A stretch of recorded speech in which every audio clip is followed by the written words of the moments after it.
And a 16-year-old boy who allegedly raped a 3-year-old girl on the outskirts of Bengaluru has been arrested. He was detained by the Talghatpura police and was sent to remand home today. According to the police, he was subjected to medical tests before being sent to the remand home. It may be recalled that the parents of the girl had filed a complaint on 18th of this month. The police have registered a case under the Protection of Children from Sexual Offences.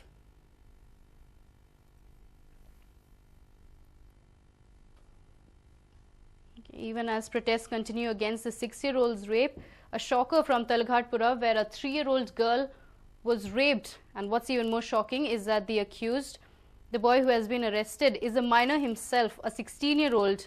He has been sent to remand home today, and according to the police, he was subjected to medical tests before being sent to the remand home.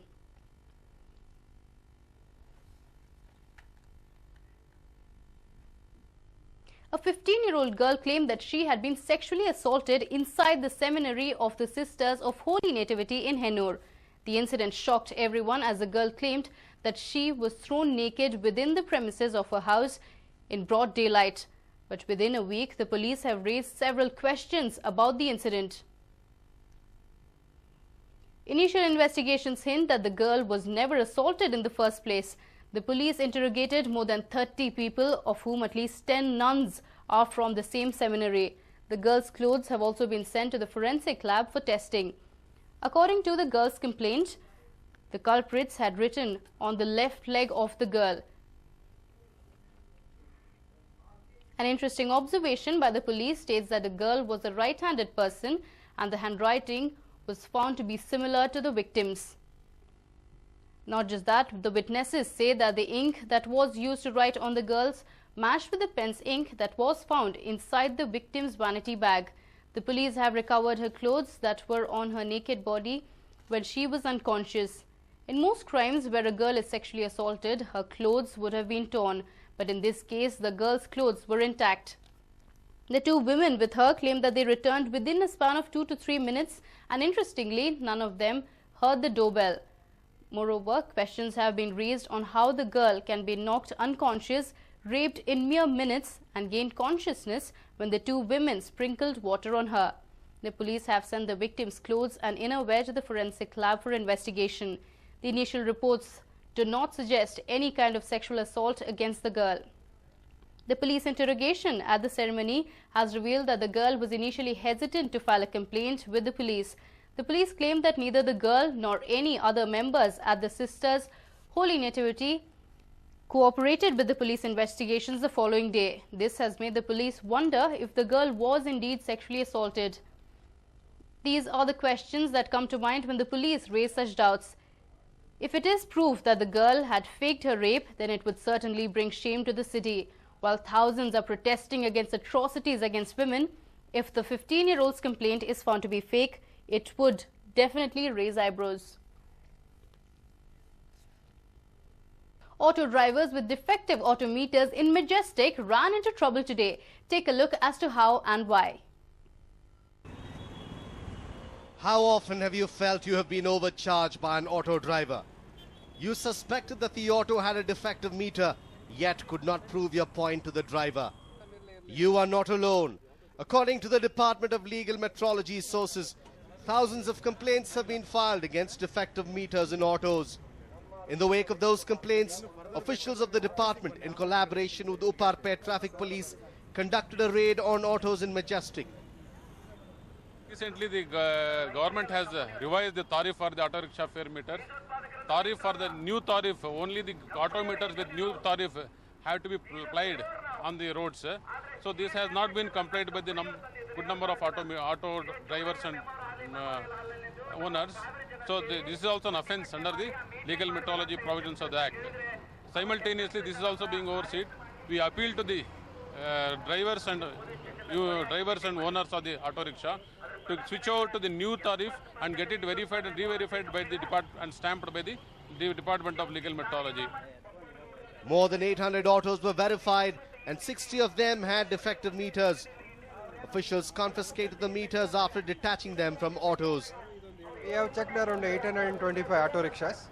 We have found some of the autos where they have converted the meters to the revised fare, but they have not produced the vehicle to the department and got it stamped and verified by the department. And we have also found one case where we suspect there is some tampering, so it is under investigation. We have booked around 58 cases today morning in bus stand and here in Anandra Circle. The officials said that if the meters are not verified and sealed by the Department of Metrology, there is a possibility of drivers tampering with them. And any kind of tampering with meters is a punishable offence. Officials have cautioned auto passengers to check meters for the stamp by the department before hiring an auto. In general, the common public should see the seal, security seal put by the Department of Legal Metrology to the meters. In the back side of the meter, there will be a lead and wire seal. So if we see the seal, if it is stamped by the department, then it is 100% pakka meter. So if the meter is not stamped, then there is a suspicion for this one. Raids will continue in other parts of the city in the coming days. How effective will they be remains to be seen. Deepak Bopanna, News9, Bengaluru. Bengaluru cops who have been at the receiving end in recent times announced the arrest of the dreaded Irani gang. This brings curtains down on the gang which operated in 10 different states. The picture on your screen is that of a gang of robbers. That's right, they are the members of the Irani gang. This was a gang which had struck terror in as many as 10 different states, targeting women walking alone on the streets. The gang leader was 35-year-old Lala Samir Hussain Jafar, who had in fact made robbery his profession. They operated across various states like Maharashtra, Tamil Nadu, Andhra Pradesh, Gujarat, Goa and Rajasthan to name a few. Credible information, these people were arrested by CCB unit of Bangalore police, and around 60 cases are already detected. We have recovered 2 kg, 100 grams of gold, then one Bolero bike and one Pulsar bike which is used for the commission of offence. Joint Commissioner Nimbalkar said that as many as 60 cases of robbery were solved after this arrest. In all, the police were able to recover nearly 2.1 kgs of gold, a Bolero jeep and a bike from the gang members.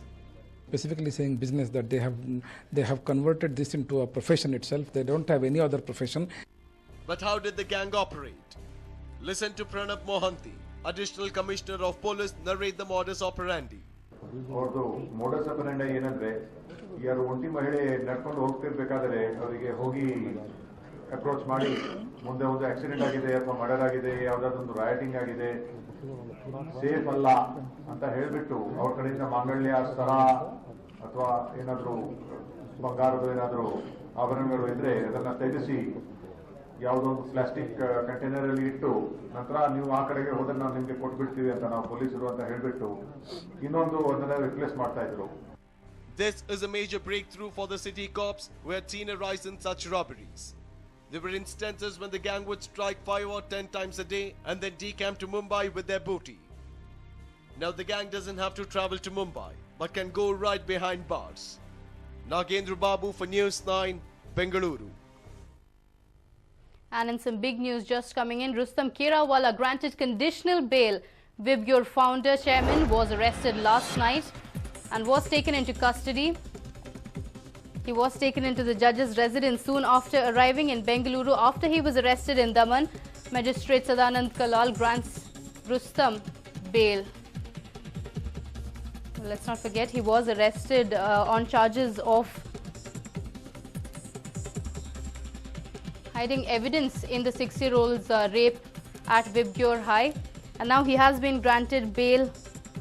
He was arrested last night and was brought into the judge's residence, and he has been given conditional bail as of now.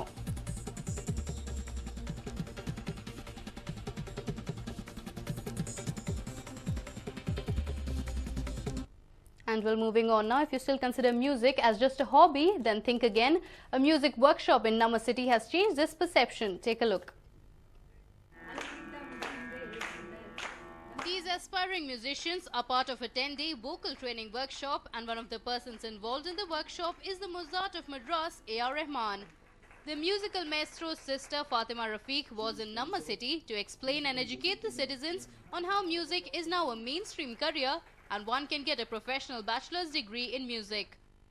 You've heard his music before. He's touched people's lives with his music, and now you can probably learn from him as well. The KM Music Conservatory is here in Namma City with a workshop for all the citizens and for all the music lovers in Bengaluru to share their knowledge. I have with me Fatima ji, Rahman's sister. Tell us what the school is all about and what it gives its students. Everything happens in KM. Like, you can't believe it's not only Western classical. Like, we have Hindustani, we have audio engineering, we teach electronic music production, and then even like Sufi ensemble, like, which is not being taught anywhere. Yes, of course, he meets them, like, whenever he's free, like, he'll come and see, he'll watch the classes, and then he'll have one session with the children, like, whatever questions they ask about his experience in this music field, and then, like, everything, like, he'll give all the inputs to them. A.R. Rahman, the legendary music composer, has been doing all that he can to push music into mainstream education since 2008.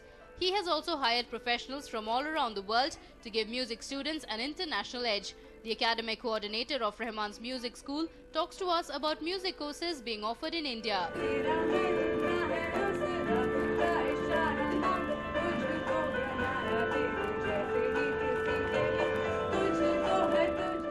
I am constantly asked, it's like, if we come and join the programs, will we become the next A.R. Rahman? And it's impossible to say yes to that. And I've asked the principal many times what he thinks on that, and his answer is always, I don't want them to become me, I want them to do better than me. Music is definitely possible to sustain a career within this country. There is such a huge market for both within the film industry, within the ad industry, but also within areas like teaching and training. There's more and more people who are understanding the benefit of musical education. So right the way down from preschool age through schools, through secondary school, through higher education, there's a massive demand for exceptionally well-trained teachers. The concert scene across the country is increasing in all flavours and genres. I was saying earlier how in Bangalore it's particularly well known for the kind of contemporary scene, for the rock scene, but there's the classical music scene growing here as well.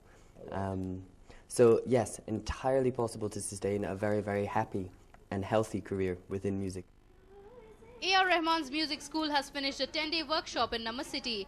They will be in our city again in a couple of months to start another workshop for vocalists and aspiring musicians. With such moves, times are changing and things are looking brighter for music lovers in India.